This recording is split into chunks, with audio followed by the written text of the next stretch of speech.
기존의 그 다이어트 방식들이 이거를 정확하게 기준이 없고 진단을 하지 못하기 때문에 지금까지 많은 오류를 범했던 것이죠.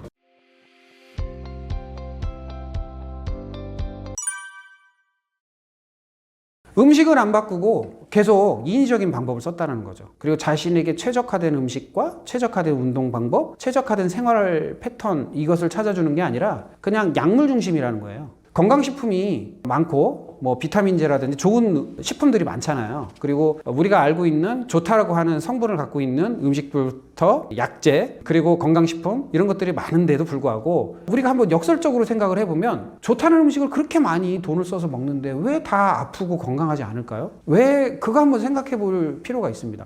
왜 돈을 그렇게 많이 들여서 좋다는 거 많이 찾아 먹고 또 좋다는 운동 많이 하고 뭐 굉장히 많은 노력을 하는데도 불구하고 전 국민이 건강해야 되잖아요. 거기에 쓰는 돈이 그렇게 많은데. 근데 역설적으로 보면 지금 안 그렇다는 거예요. 병원이 막 넘쳐나요? 지금 뭐 의료 수가 굉장히 올랐다고 해요. 병원에 가면 막 가득해요, 사람들이. 이럴 정도로 왜 병들어가고 있느냐를 한번 생각해 보시면 됩니다. 왜? 지금 비만은 지금의 방법은 약물 중심이에요. 사람 중심이 아니라는 거예요. 그 다음에 어떤 방법 중심입니다. 그 방법에 또는 약물에 어떠한 형식에 사람이 맞추는 거예요. 이러다 보니까 맞는 사람이 있고 안 맞는 사람이 있고 또는 방법이 정확한 사람이 있고 정확하지 않은 사람이 있겠죠. 누구는 운동을 해서 10명 중에 몇 명은 운동을 하면 살이 빠지고 어떤 비만의 문제를 해결할 수 있는 분도 있겠죠. 그런데 안 되는 사람도 많다라는 거고요. 반대로 어떠한 특정 음식을 먹었을 때 살이 빠지는 사람도 있지만 반대로 안 되는 사람도 있습니다. 이 부분이 왜 그럴까요? 그냥 우리가 소모적으로 살고 있다는 거예요. 왜? 기존의 방식들은 사람을 기준으로 한 것이 아니라 뭐를 중심으로? 식품이나 약품이나 방법을 중심으로 모든 것을 인간을 맞췄기 때문이다. 그래서 이제는 바꿔야 됩니다. 각자의 방법이 있어요. 각자가 필요로 하는 방법이 있고요. 각자에게 최적화된 방법이 있고 최적화된 음식과 방식이 있습니다. 그걸 찾는 것이 더 효율적이지 않을까요? 수백만 원 쓰는 것보다 그거로 수천만 원 쓰는 것보다 한 번을 정확하게 아는 것이 더 중요하죠. 그래서 우리가 이런 얘기 하잖아요. 속도가 문제가 아니라 방향이 문제라고. 내가 여기저기 쫓아다니면서 한다고 해서 해결되지 않습니다. 방향을 정확하게 알고 나에게 최적화된 걸 알고 그거를 적용해서 해보시는 거예요. 그러면 답이 나오겠죠. 예를 들어서 음식을 바꾸고 이제 나만의 음식, 나한테 최적화된 음식을 바꾸잖아요. 그러면 왜 우리가 헛헛해지죠? 우리가 이제 음식을 먹어도 또 배고파지고 헛헛해지고 충분히 먹었는데도 불구하고 돌아서면 배가 고프고 이거는 내 몸에 에너지 공급이 제대로 이루어지지 않았다라는 거죠. 왜? 그 음식이 나한테 맞는 음식이 아니었다라는 겁니다. 그러면 그건 다 배설물이 돼버려요. 그리고 아니면 나를 괴롭히는 독소가 되거나 둘 중에 하나죠. 그런데 나한테 최적화된 음식은 나에게 에너지를 충분히 공급하기 때문에 배고프지 않습니다. 그래서 지금 저희가 다이어트 하시는 분들 이렇게 상담하다 보면은 되게 재미난 일이 일어나는데 조금만 먹어도 배가 충분히 부르고 예전에는 막 이것저것 먹을 거 찾았는데 어느 일정 기간이 지나니까 굳이 안 먹어도 그렇게 막 먹을 걸 찾는 마음도 안 생기고 헛헛한 마음도 안 생기고 그 다음에 막 공복감 이런 것도 안 생기더라는 거예요. 그건 무슨 얘기냐? 에너지가 충분하면 그거를 찾지 않습니다. 예를 들면 이렇게 하죠. 포악한 상어나 사자도요 배가 부르면요 안 잡아먹어요. 근데 인간은요 뭐예요? 배가 불러도 계속 먹죠. 이게 왜 그러냐면 사자나 상어는 자기가 먹을 수 있는 것만 먹습니다. 그러니까 배가 충분히 부르니까 부를 때는 안 먹어요. 배고파져야 먹거든요.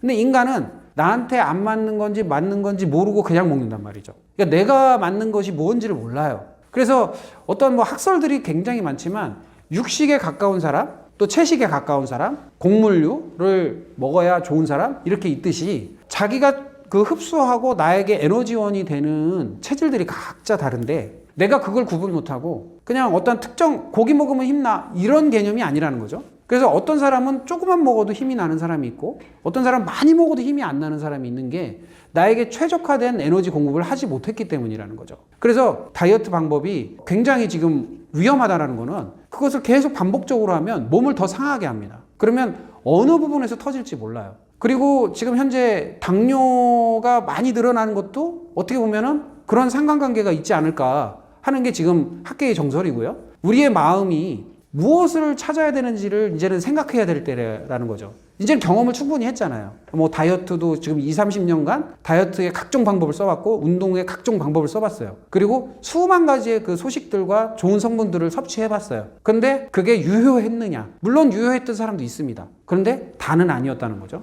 그렇다는 얘기는 각자 사람이 틀리고 이제는 방법이 달라져야 된다는 겁니다. 그래서 기존의 방식보다는 이제는 나만의 방법을 찾아야 된다. 그래서 우리 그 다이어트 하시는 분들은 충분히 먹어요. 무조건. 대신 자기한테 맞는 음식만 먹습니다. 그리고 맞지 않는 음식은 철저하게 금지합니다. 철저하게 입도 못 대게 합니다. 그래서 어느 시간이 흐르면요, 자기 스스로가 만족감을 느껴요. 그래서 뭐 헛헛함도 없어지고 에너지도 충분하고 하루에 한 끼만 먹어도 괜찮을 정도로 에너지 공급이 충분한 상태로 만들어집니다. 사람은요, 움직인 만큼 먹어야 돼요. 근데 과잉하게 먹는다고 해서 좋은 건 없다라는 거죠. 지금 왜 체중이 늘고 있죠? 에너지 대사, 흐름, 내 신체의 흐름을 다 방해하는 것들만 먹고 있기 때문에 몸이 불어나는 겁니다. 그래서 앞으로는 내가 완전히 흡수되고 분해되고 에너지로 전환이 되는 그런 음식만을 찾아서 드시는 것이 건강을 지키는 지름길이 된다. 그리고 우리가 흔히 말해서 자동차도 휘발유차에다가 경유 넣고 경유차에다가 휘발유 넣으면 차가 망가지잖아요. 똑같은 원리입니다. 인간도 나에게 맞는 음식을 먹으면 잘 연소되고 잘 효율이 높아지는데 나한테 안 맞는 음식을 먹으면 효율도 안 좋아지고 굉장히 어떻게 보면 질병을 초래할 수 있는 환경을 조성해 주는 거와 똑같은 거죠. 그래서 이제 비만하신 분들은 그거부터 해결을 해야 됩니다. 특히 비만에서 해결이 안 되는 분들은 나의 음식의 선택에서 문제가 있구나를 빨리 알으셔야 되고요. 어떤 분은 풀만 먹어도 난 살이 쪄. 이런 얘기 하죠. 풀만 먹어도 살이 찌는 분 많습니다. 코끼리가 초식동물이에요. 몇 톤이죠? 4톤입니다. 자, 풀만 먹었는데 4톤 됐어요. 자, 소 엄청 크죠? 풀만 먹어요. 자, 풀 먹는다고 살 안 찐다는 이런 이상한 생각을 하시는 분도 있습니다. 풀 먹으면 살 안 쪄. 이렇게 생각하는 분 굉장히 많습니다.